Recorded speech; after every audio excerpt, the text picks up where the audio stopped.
विद्यार्थी भाइ बहिनीहरू, आज हामी कक्षा 4 को विज्ञान तथा प्रविधि विषयको एकाइ 3 जीव र वातावरण बीचको अन्तर सम्बन्ध पाठ 2 पेज नम्बर 56 देखि 57 सम्मको चाहिँ अभ्यास हल गर्न गइरहेका छौं। त्यसैले ढिला नगरी लागौं आजको भिडियोतर्फ।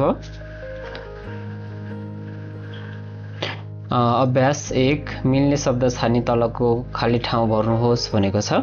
क जनसङ्ख्याको तीव्र वृद्धिले वातावरणमा डट असर पार्दछ। जनसङ्ख्याको तीव्र वृद्धिले वातावरणमा नकारात्मक असर पार्दछ। त्यस्तै ख नम्बर वन विनाशले हावामा डटको मात्रा बढ्न जान्छ। के को मात्रा बढ्न जान्छ त भन्दा कार्बन डाइअक्साइडको मात्रा बढ्न जान्छ। त्यस्तै ग शहरीकरणले खेतीयोग्य जमिनको मात्रा घटाउँछ। त्यस्तै घ मानिसको संख्या बढ्यो भने वातावरणमा फोहोर मैलाको मात्रा बढ्छ। ङ वन विनाशको कारण पानीका मुहानहरू डट हुन्छन्। के हुन्छन् त सुक्न सक्छन्।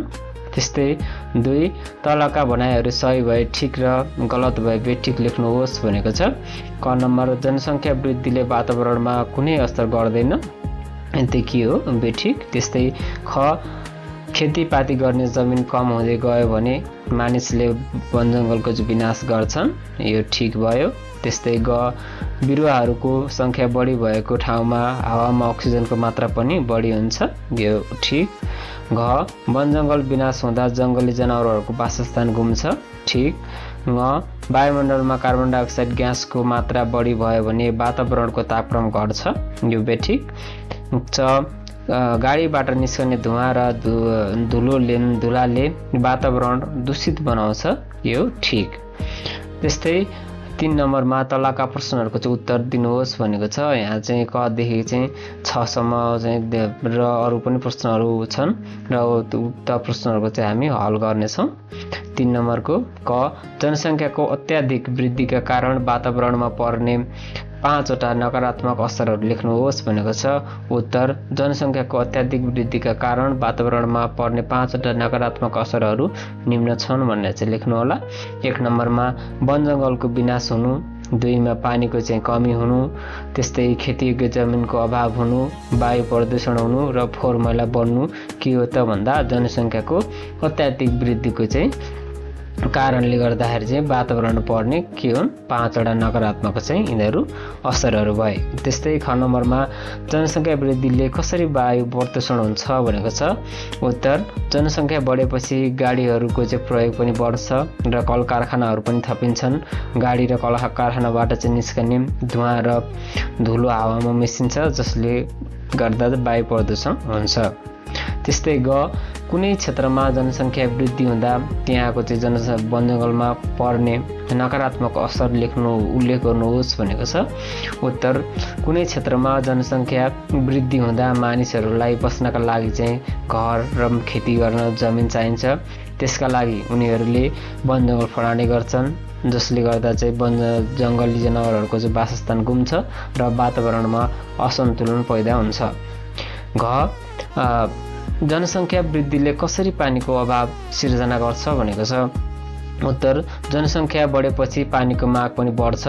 अर्कोतर्फ वन जङ्गलको चाहिँ विनाशले गर्दा पानीका मुहानहरू सुक्न थाल्छन्। यसरी चाहिँ माग बढ्ने तर चाहिँ स्रोतहरू घट्ने हुँदा पानीको अभाव सिर्जना हुन्छ, जसको कारणले गर्दाखेरि चाहिँ जनसङ्ख्या वृद्धि भयो भने चाहिँ के हुँदो रहेछ त पानीको चाहिँ अभाव हुन्छ। त्यस्तै ङ नम्बरमा जनावरको सङ्ख्या बढ्दा र बोट बिरुवाको चाहिँ सङ्ख्या घट्दा हावामा कस्तो परिवर्तन हुन्छ भनेको छ। उत्तर जनावरले सास फेर्दा कार्बन डाइअक्साइड फाल्छन् भने बिरुवाले चाहिँ अक्सिजन दिन्छन्। यदि जनावरको चाहिँ सङ्ख्या बढ्यो र बोट बिरुवाको सङ्ख्या घट्यो भने हावामा कार्बन डाइअक्साइडको चाहिँ मात्रा बढ्छ र अक्सिजनको मात्रा घट्छ, जसको कारणले गर्दाखेरि चाहिँ हावामा चाहिँ के छ भन्दा नकारात्मक असर चाहिँ पर्ने भयो। 4 नम्बरमा उद्योग धन्दा तथा कल कारखानाको अव्यवस्थित सञ्चालनको कारण कसरी फोहोर मैलाको मात्रा बढ्न जान्छ लेख्नुहोस् भनेको छ। उत्तर उद्योग धन्दा तथा कल कारखानाको अव्यवस्थित सञ्चालनले गर्दा त्यहाँबाट निस्कने धुवा, दूषित पानी र अन्य फोहोर वस्तुहरू सिधै हावा पानी माटोमा मिसिन्छ। यसरी जताततै फोहोर फाल्नाले फोहोर मैलाको चाहिँ मात्रा बढ्न जान्छ। र 6 नम्बरमा कुनै गाउँ वरपरका पाखाहरूमा चाहिँ रुखहरू काटिए नाङ्गा भएका छन्। यसले गर्दा त्यहाँका चाहिँ मानिसले अहिले पानीका मुहानहरू सुक्ने, खडेरी पर्ने तथा पहिरो जाने जस्ता प्राकृतिक विपत्तिहरू झेल्नु परिरहेको छ। यहाँको वातावरण स्वच्छ राख्न तपाईँ आफूले के गर्न सक्नुहुन्छ भनेको छ। हामी उत्तरमा चाहिँ त्यहाँको वातावरण स्वच्छ राख्न म निम्न कामहरू गर्न सक्छु भनेर चाहिँ लेख्नुहोला। 1 नम्बरमा गर्ने काममा चाहिँ गाउँका सबै मानिसहरूसँग मिलेर नाङ्गा पाखाहरूमा चाहिँ हामीले के गर्नुपर्छ भन्दा वृक्षारोपण कार्यक्रम चलाउने छु भनेर लेख्नुहोला। दोस्रो नम्बरमा रुख काट्दा हुने बेफाइदा र रुख रोप्दा हुने फाइदाबारे सबैलाई चाहिँ सम्झाउँछु बुझाउँछु भन्नुहोला। र 3 नम्बरमा पानीका मुहानहरूको संरक्षण गर्न र जथाभावी फोहोर नफाल्न सबैलाई आग्रह गर्नेछु भनेर चाहिँ लेख्नुहोला। यसै गरी आजको हाम्रो भिडियो चाहिँ यहीँ समाप्त भएको छ र यहाँसम्म हेरेर साथ दिनुभएकोमा धेरै धेरै धन्यवाद र भिडियोलाई लाइक तथा च्यानललाई सब्स्क्राइब गरिदिन नबिर्सिनुहोला।